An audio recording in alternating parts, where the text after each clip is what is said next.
This is shocking for social security benefits. We are talking about 78% plus 141%, and this one including social security beneficiaries receiving retirement benefits, disability, SSDI, survivors, SSI benefits. This report sheds enough light. This is shocking truth about social security benefits. So before we start, make sure to hit that like, share this video, subscribe to our channel, and guys, without further ado, let's jump right into all the details. Alright guys, so let's cover the June and July social security benefit payment schedule for social security SSI, SSDI, VA survivors recipient. So let's get right into it. Onto the 1st of the June, SSI benefits are heading in. Onto the 2nd of the June, those who received social security before May 1997 to check out their benefits. Also, those whose birth date falls between 1st to 10th of the month, check out 14th of the June for your benefits. If your birth date falls between 11th to 20th, then check out 21st of the June for your benefits. Also check out 28th of the June if your birth date lies between 21st to 31st of the month. And last, check out 30th of the June if you are going to receive your July SSI payment. And here is the thing guys, your July SSI payment is actually coming in early onto the 30th of the June. And therefore, if you head over to the July SSI payment schedule, here you can see onto the 1st of the month there is no SSI payment heading in. So don't expect double payment guys, because you'll be going to receive your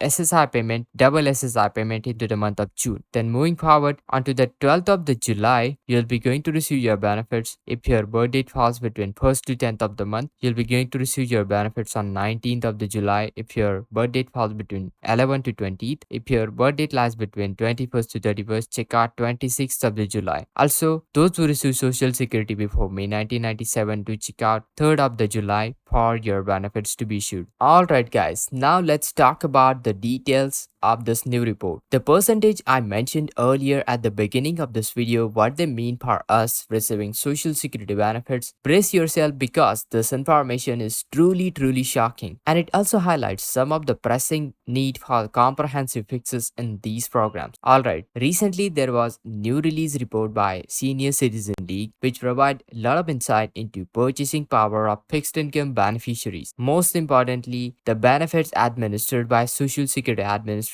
from the year 2000 going all the way until 2022. And here is what the jaw-dropping revelation that they have found. The purchasing power of the benefits, Social Security benefits, has been depleted by a staggering 36%, and this is over the 22 years period. So imagine your $1 has lost 36% of its purchasing power during this time. It's kind of a mind-boggling. To give you an example, for every $100 a retired household spent in the groceries in the year 2000, that household can only buy $64 of worth today with that money. Why did this happen? Well, the real culprit is inflation. But that's not all. Check this out. Between the January 2000 to February 2023, Social Security cost of living adjustment increased by 78%. At first, it might seem like a good news, but however, if you consider the real expenses of a fixed income beneficiaries, we have got cost of goods and services purchased by retirees rose by 141.4%. Now it becomes very much clear that the benefits are clearly falling far behind.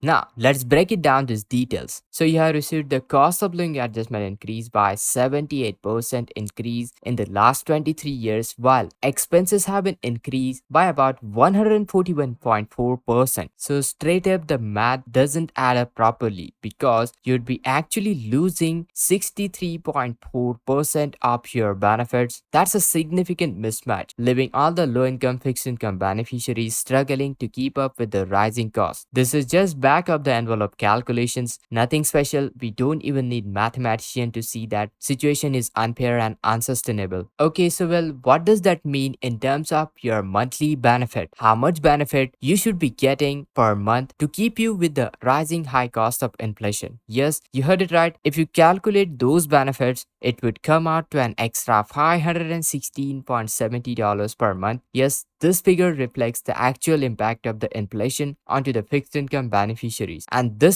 these numbers clearly indicate that fixed income beneficiaries are continually falling behind their benefits. Well, how much exactly? $516 per month or $6,200 per year. It's no wonder we have been discussing this issue repeatedly. So, well, what's the solution on this matter? Now it's time for Congress to step up and enact major reforms into these programs. We need a comprehensive overhaul, ensure that benefits adequately to reflect the cost of living adjustment and provide sufficient support for those who rely on them. Now, if you take a look at this entire report is just eye-opening. It's shocking to see this report coming up. It really highlights the discrepancy between the benefits and the actual living expenses for the fixed income beneficiaries. The findings of this report are quite alarming, revealing how benefits are falling behind the high levels of the inflation. So let's break it down and understand the implication of this finding. Now, technically speaking, cost of living adjustment, formerly known as COLAs, are designed in such a manner that beneficiaries should receive their benefits according to the rising high prices of goods and services, so they can keep up and they can buy the same amount of goods and stuff with the rising cost of goods and services. And granted, with the rate of the inflation, prices of the goods and services do increase. The current method of the cost of living adjustment for social security benefits, known as COLA, is not accurately reflecting the actual living expenses for fixed income beneficiaries. Now, this report also suggests one solution to this problem, which could have been mitigated by using different calculation method of the cost of living adjustment, such as consumer price index for elderly, which is a new figure, while CPIE is not perfect, but it do better reflect the real expenses of specific demographic, which is elderly people. To put things into the perspective, let's take a look at some real numbers. Now, let's take a look at the recent COLA increase of 2022, which was 5.9%. And here is the thing. In the year 2023, we have got the largest COLA increase of 8.7%, which is highest increase since last 4 years. However, when comparing these figures with the actual rate of inflation, you can see that actual rate of inflation has exceeded 8% in pretty much all the categories. Rental and housing 8% increase, electricity 13.30%, food items more than 18%. So it becomes pretty clear that even to afford basic necessities like food, groceries, those rates are not keeping up with what kind of a benefits that you are getting with the cost of living adjustment. COLA is clearly falling short in keeping with the rising prices of goods and services. And here is the shocking bit of the report. These inflation statistics report may not actually present the full picture of the real inflation. While reports may state a lower inflation rate, the reality experienced by individuals can be quite different. With the rising prices, which are quite evident, go to your local store to purchase everyday items like food, necessities. Therefore, it's essential to acknowledge that inflation rates can vary based on your location, making a national average adequate in capturing the true cost of living for fixed income beneficiaries. The current situation forces beneficiaries to face difficult choices, and many may choose to borrow money, depleting their savings or cutting back on essential expenses like food, groceries. None of these options are ideal, and they can have significant impact onto the quality of life for individuals relying on social security benefits. Therefore, it's very clear that current calculation for the social security benefits are flawed and does not adequately meet the needs for the fixed income beneficiaries. At the same time, it's essential for the policymakers to take action and consider alternative methods such as CPIE to better reflect the real cost of living and ensure that beneficiaries will receive the support that they deserve. The discrepancy between the actual living expenses and the benefits, this one highlights the urgent need for the reform, and we must advocate for the change and push for a system that accurately reflects the realities faced by fixed income beneficiaries. I hope you found this video helpful. Make sure to hit that like, share this video, subscribe, and this is Kedar from How to Guys. See you in the next video.